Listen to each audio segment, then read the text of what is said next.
Hello aspirants, myself Kirtana Busa. I have appeared for interview in 2018. We at Narayana IAS Academy have come up with mains module to facilitate your answer writing.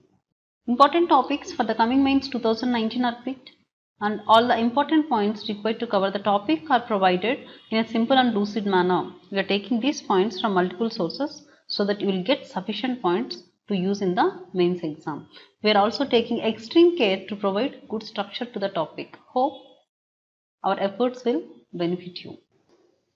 Having said this, let us move to an important topic today, that is regionalism. In this chapter, we will discuss what are the major landmarks in the development of regional politics, basis of regionalism, forms of regionalism in India, and significance of regionalism for Indian politics.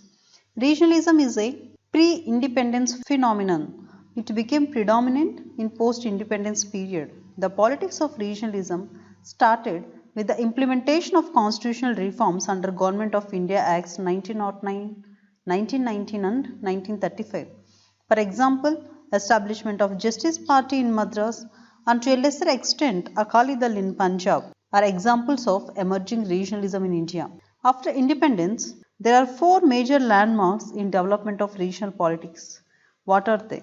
First one is establishment of democratic form of government. The aim was building of nation on the principles of democracy, secularism, national unity and social justice. And all parts of the country wanted a fair deal in nation building. So, they started competing with each other for their development. Anything short of expectation led to disenchantment, and it resulted in the emergence of regional politics. So we can say that establishment of democratic government after independence has increased the aspirations of the people who wanted a fair deal in nation building. So they started competing with each other for their development, and whenever their expectations are not met, this has led to emergence of regional politics. The second reason was integration of princely states. The princely states were integrated with the big states. People continued to give loyalties to old territorial units. This was the most important factor for the success of princes in elections. And this overwhelming response by the people to the old territorial units can be said as a reason for the development of regional politics. And the third reason is reorganization of states on linguistic basis. Another factor which gave rise to regional and parochial tendencies in the country was the personal and selfish ends of politicians. For enhancing their own authority and prestige, the regional and state leaders did not hesitate to weaken the authority of the center. Then we look into what are the bases of regionalism. Regionalism is a multi-dimensional phenomenon. It has geographical basis, historical and social basis, economic, politico-administrative basis. Geographical basis is that after independence, as we discussed, integration of princely state resulted in the merger of small state into new big states. The loyalties of citizens were torn between old territorial boundaries and new territorial structures.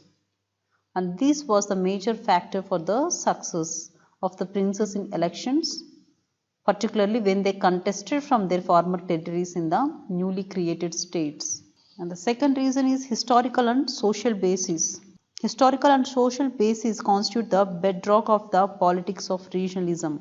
Under this, we can say that language, which is the most mark of group identification, had played a very important role, and caste is another important example which is providing impetus to linguistic regionalism, which can be seen in the case of Tamil Nadu. And religion, even though like caste does not play a significant role, except that when it is combined with dominance and linguistic hegemony, as in Punjab, fed on a sense of religious orthodoxy and economic deprivation, as in Jammu and Kashmir.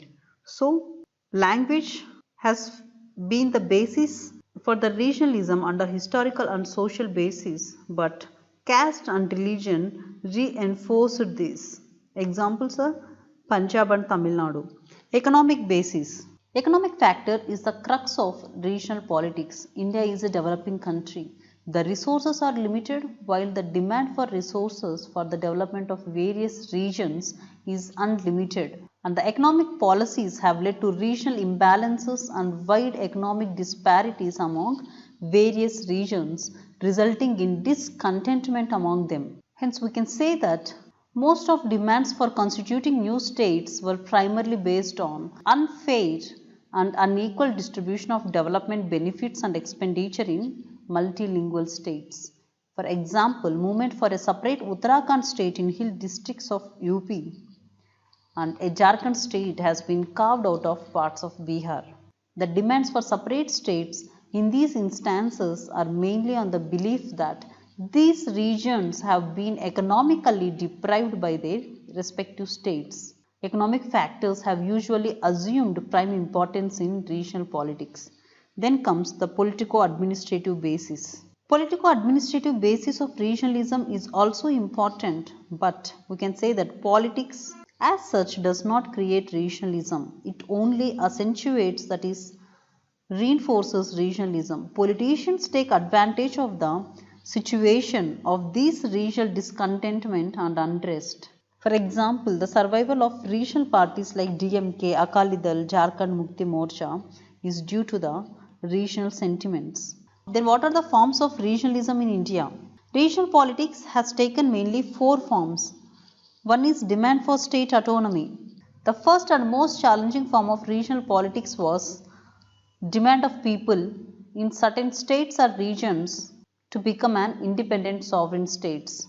Such demands occurred soon after independence, but however they are non-existent now. Examples include Mizo National Front of Assam, Nagaland Socialist Conference.